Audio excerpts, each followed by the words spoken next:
Now, Brooklyn Public Library is undertaking an experiment to solve some of these problems through spatial design and furniture. Noam Osband brings us the story.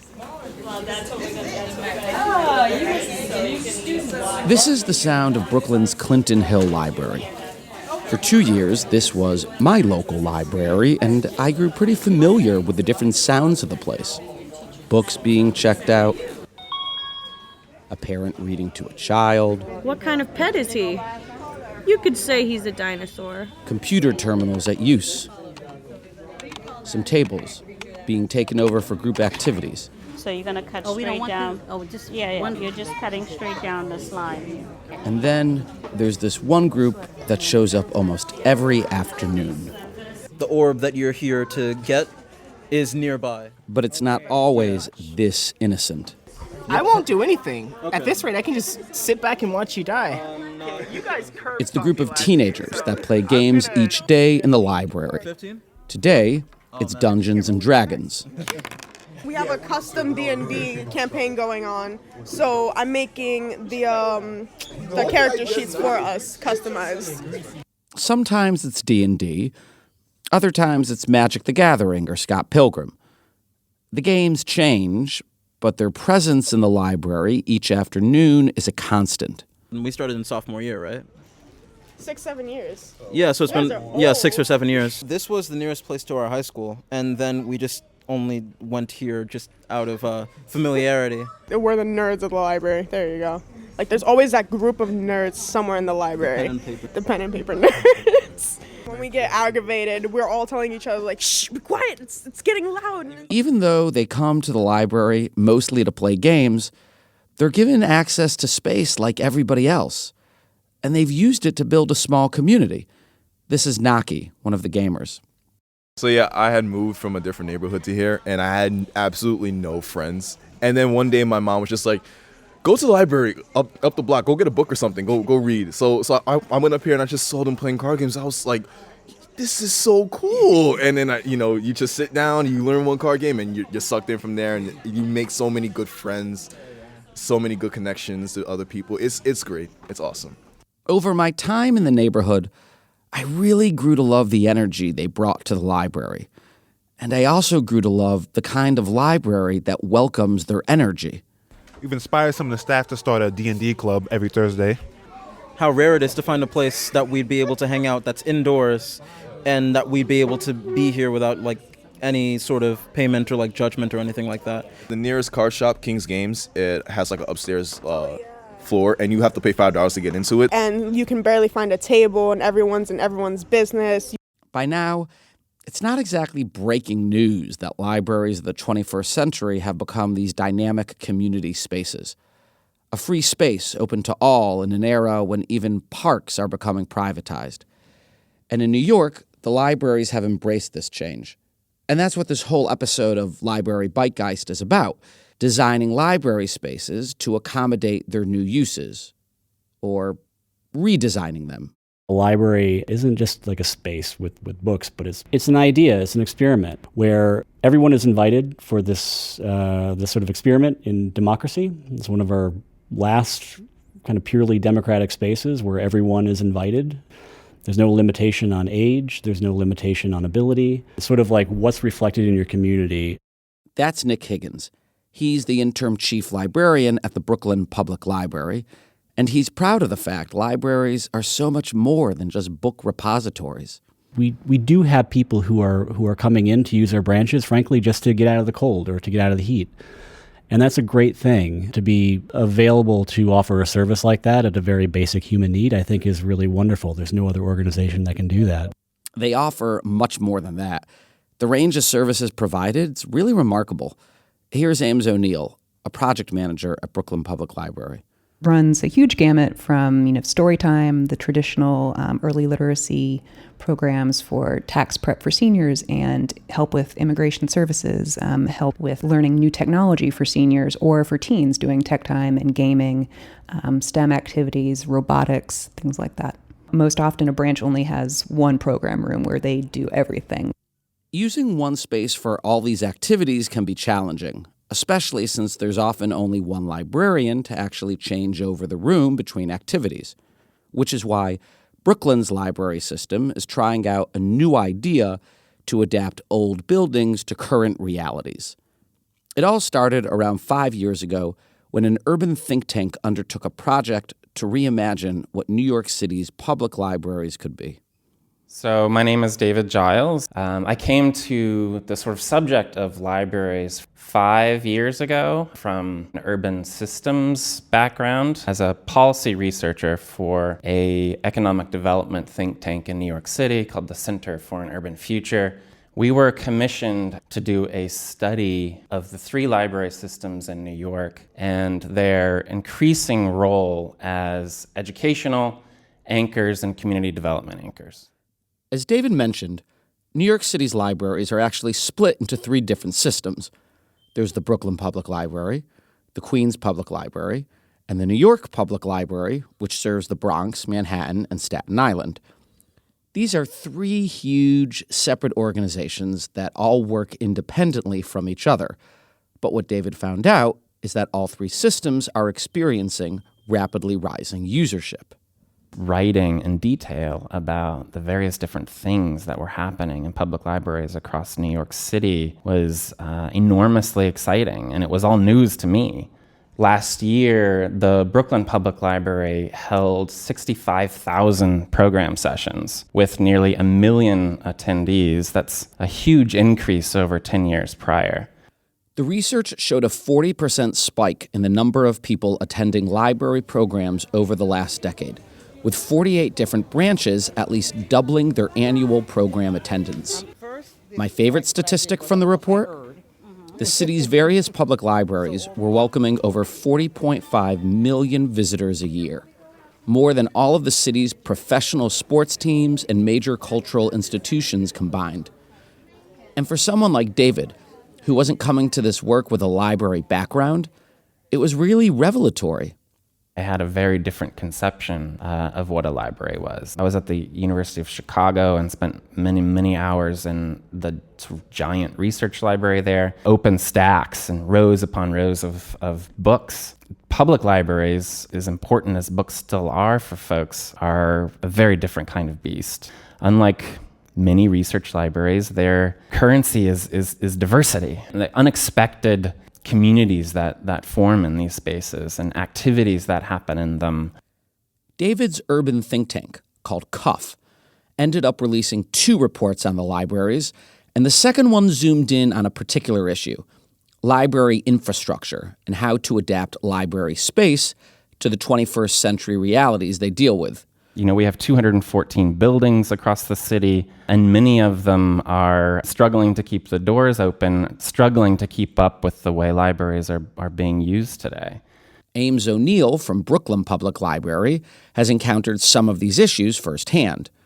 Particularly in New York City, our facilities are rather old. In Brooklyn, the average age of our building is 60 years. It wasn't just their age that was a problem.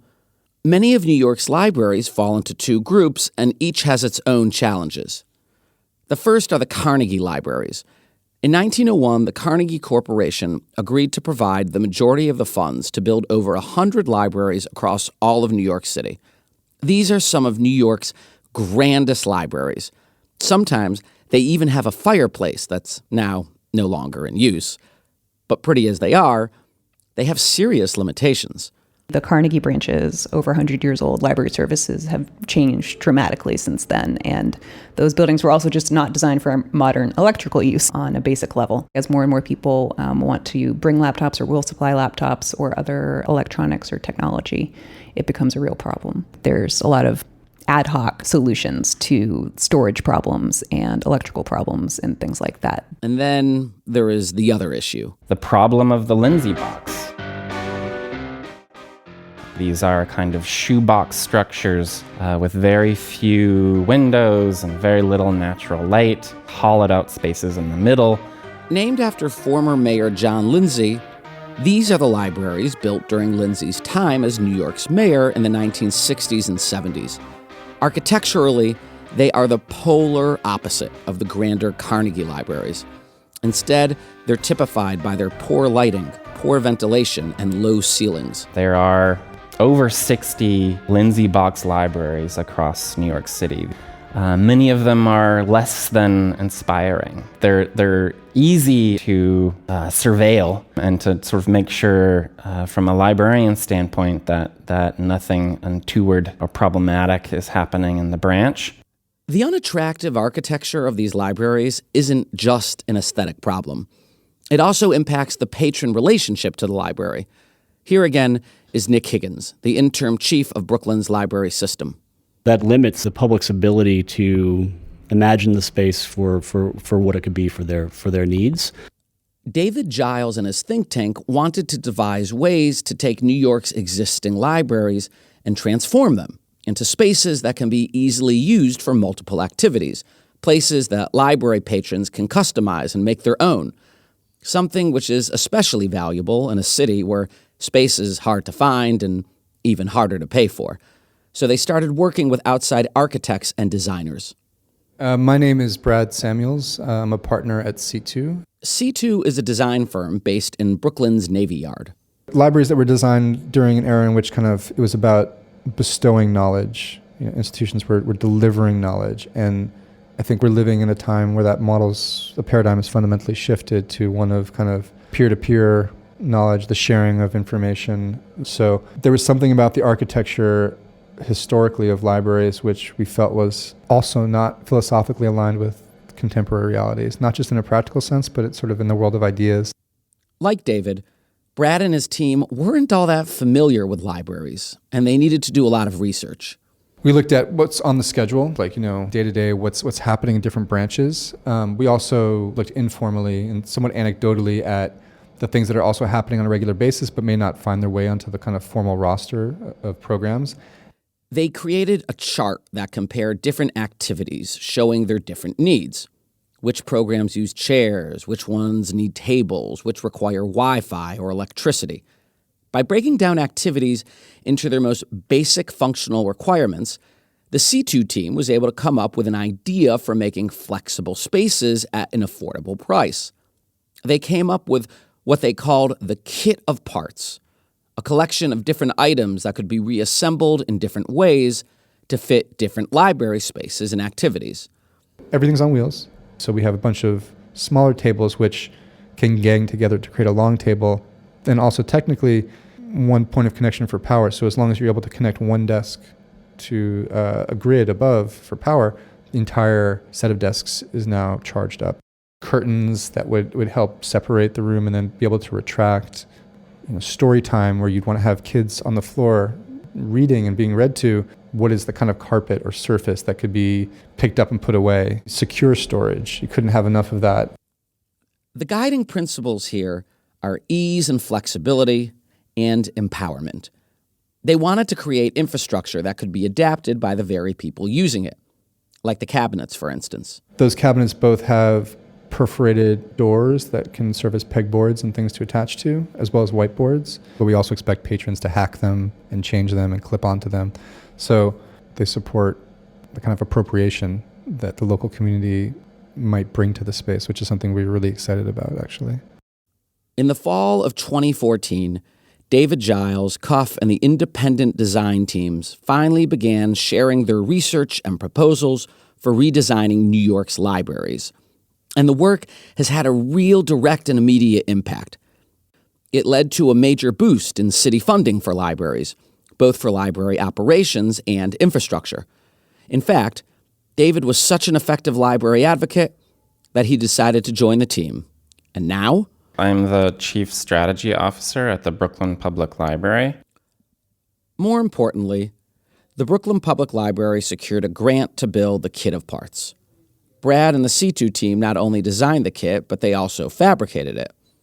The library chose to try it out at the Flatbush branch, partly because it's a Carnegie library, that classic design that comes with loads of limitations, and partly because the Flatbush branch houses a Caribbean literacy and cultural center, which puts on many different exhibits and performances, a perfect way to test the design's adaptability.